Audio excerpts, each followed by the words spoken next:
What's up everybody, Peter McKinnon here. Welcome back to another video, a special video because today we're talking about the newly released DJI Osmo Action. Before we jump into things with this camera, I was not paid to make this video. They did send me the camera for free 2 weeks ago to test it out. So in a sense, that is my form of payment. I will be keeping this camera because, spoiler alert, it's awesome. But thank you DJI for sending this to me. Very pumped to get it in the mail. And with, let's stop talking, let's open this thing up and check it out.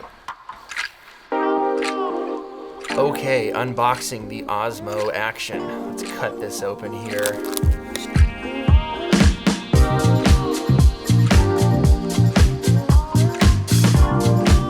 There it is. All right, let's put that down. Let's see what else we got in the box. Mounts, cables, instructions, extra batteries, cool case. All right, let's put this stuff down on the table. That is what comes in the box when you get this camera. Take this out of its cage here and peel these things off. Got a good weight to it. It feels good. It feels sturdy. The battery just clips in nice there.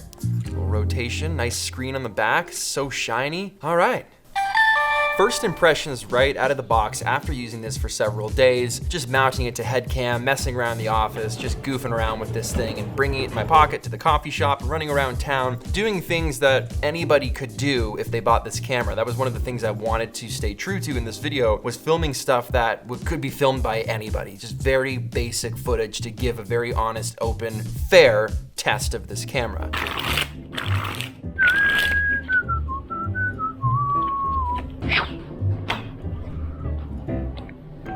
Pinpoint. Yeah, that's sick. Oh. Get some ammo! 3, 2, 1.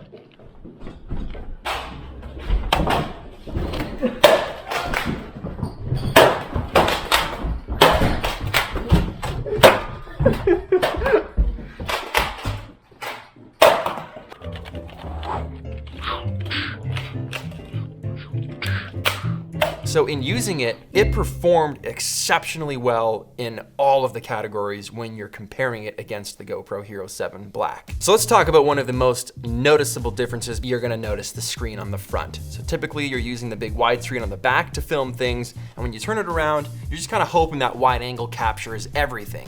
But sometimes, in certain instances, which is also in part user error, that mount can get knocked, you can hit it by accident, and you end up filming something like this for an hour.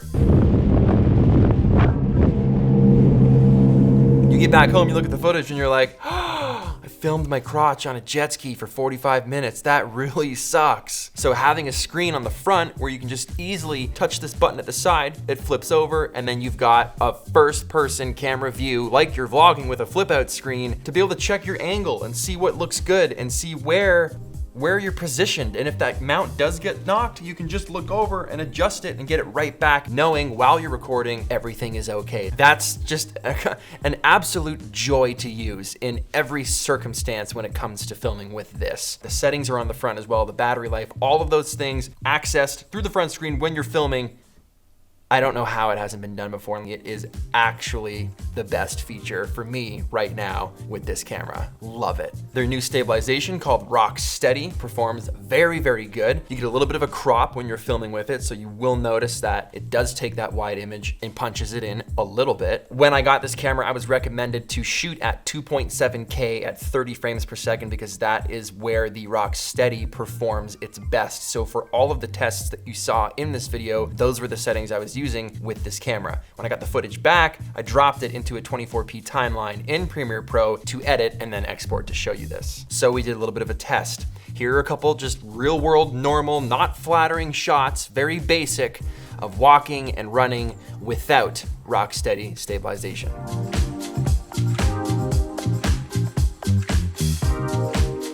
Now here are those same shots with the new Rock Steady stabilization turned on.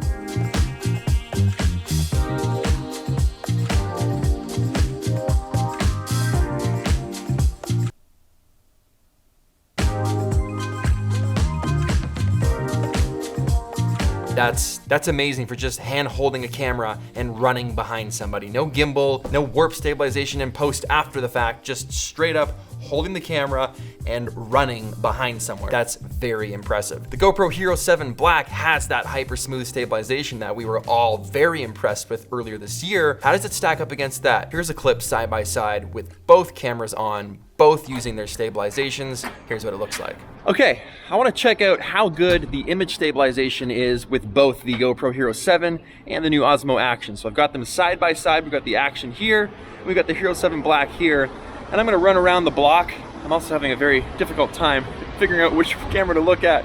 I'm gonna run around the block, walk, run, pant, whatever, and we'll just see which one's better. All right, let's go. Let's go for a jog. Let's go down the street, see which camera's better. All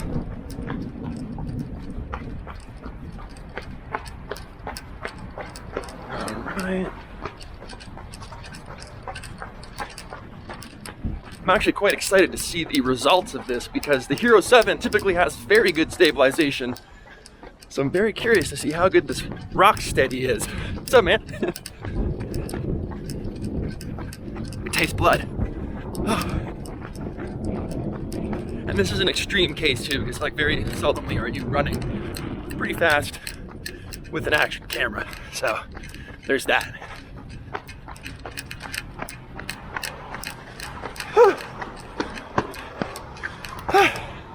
Okay, what did you think? You're learning at the same time I am. Pretty amazing. If you want to scrub backwards and watch it again, look in the background. Don't look at the foreground subject too much because I'm bouncing around, but pay attention to the background and watch that back. That's really a good depiction of how awesome the stabilization is with this new action cam. Okay, rolling on to another real world test. How does it look in low light? Let's say you were just walking around the street outside filming whatever it is that you were filming and then you went indoors. That's a very common thing for a lot of people filming with cameras, especially if you're vlogging. Let's say you walk into a coffee shop, surprise, and the lighting changes and it's a lot darker. How do these two cameras compare with a low light test? Low light test. What's up, man? You like my little rig here? Yeah, it's awesome. Can you make me a small Chemex of golden hour? For sure. Thank you. Now I should mention these cameras were both set at the exact same settings. It was raining outside, so there's a little bit of a water drop on that GoPro shot when I walk into this coffee shop. I want to note that. That doesn't actually change its low light performance. In that one particular shot, it might make it look a little more fuzzy and blurry than it should be. That was on there, but overall, that's not going to affect how the sensor performs in low light. This camera outperforms the Hero 7 Black by miles in this particular instance. Now, obviously, it's hard for action cams to perform very good in low light because the sensor's way smaller. On a camera like this, opposed to a big DSLR or a cinema camera or a mirrorless whatever, they're way smaller in here. But this still did a very good job in low light. Something else I noticed on this was the skin tones seemed slightly more washed out on this particular camera than its competitor. The GoPro skin tones seemed a little bit warmer, but that's nothing that you can't fix with color grading, but out of the camera, the GoPro seemed to be a little warmer. You can see that in these clips when I was just walking up this random fire escape, trying to just get a feel for the lighting changing and the shadows, and I wanted to just see side by side what they both looked like. And that's something that I think you should do when you get a new camera, is just put it through its paces. You don't necessarily need to go straight into the most cinematic, hardcore thing you've ever filmed. I think it's good to just say, like, what's this camera good at? What are its strengths? What could it improve at? What is it not very good at? What's it missing? What does it do very, very, very well? And when you know those things, it's gonna help you as a filmmaker or just a hobbyist, whatever. It's gonna help you get better results out of the thing you just spent your money on. So tests like this that are just kind of mundane, walk down that way, run this way, do this, do that. How does it look indoors? Let's talk about sharpness. How does this look sharpness-wise out of camera, nothing adjusted? Well, let's just film a texture. Again, seems very primitive and mundane, but it gives you a very good idea what looks better. You can see the Osmo Action has far more detail, and you can see the water drops on the railing way more clearly than that of the Hero 7 on the right side. Again, very impressed. Great in low light, great detail, great stabilization. How does it sound? Can you vlog with this? Could you use it for audio? Could you depend on the audio? What's up, everybody? Peter McKinnon here. Welcome back to yet another video. We are testing out the audio of the new DJI Osmo Action. So if we were talking to the camera, do a little bit of a product review, talking about the packaging that it comes with, this and that, the mounts, the cage, all of the things. This is typically what it would sound like, and I'm about a foot away from the microphone. What's up everybody, Peter McKinnon here, and today we are comparing audio with different action cameras. This here is the GoPro Hero 7 Black, and we wanna see how it sounds. How does the audio sound compared to the DJI Osmo Action? Can you vlog with it? Can you do the things that you need to do with the audio sounding good? This is an audio test. Bam!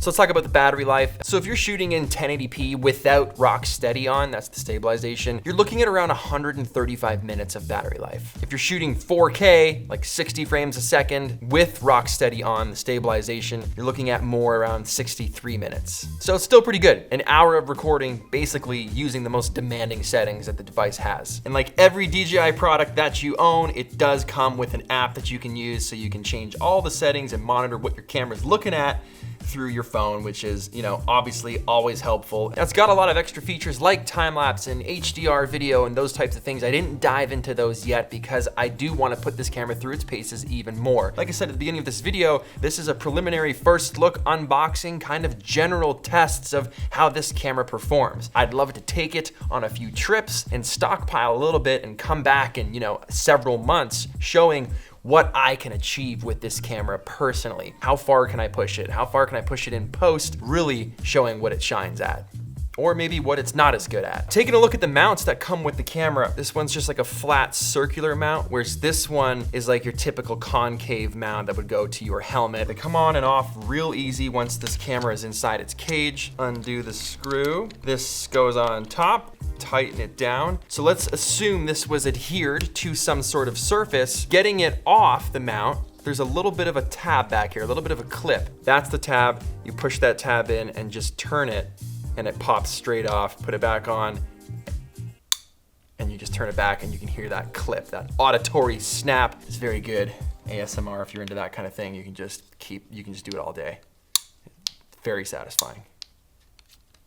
Very satisfying. The only thing it doesn't come with is some sort of ND filter for the front of the lens, but if you guys follow Polar Pro at all, I am most positive they've already got a filter that's gonna screw over the front of this or just pop straight on, but that'll give you your different stops of ND, so if you are shooting in bright light, you got a little bit of help there. How much is this gonna cost you? Well, it is going to be $349 US, which is awesome. That is such a great price for everything that comes packed into this camera, especially given the fact that you could go on a vacation, go somewhere cool and vlog with this and get slow-mo with this and have stabilization with this and have all the mounts that you need. If you're on a budget even, you could get by with just this camera and still have beautiful footage. $349 is a super fair price. I think a lot of people are gonna be very happy with that. Okay guys, so that's it for me for this video. I hope you guys enjoyed your first look at the DJI Osmo Action sports camera. It's pretty cool. It's pretty exciting. I'm very excited to use it. I'm gonna keep it in my camera bag for the next few months and just really get to know it so that I can come back and make a really cool video showing you guys hopefully some really, really dope footage from some of the trips I have coming up. Thanks for watching. Thanks for sticking around if you're new here. What's up? Hit that like button, subscribe if you aren't already. Do whatever you wanna do at the end of this video. It's your life. Links below. Again, hope you guys had a great day. See you in the next video.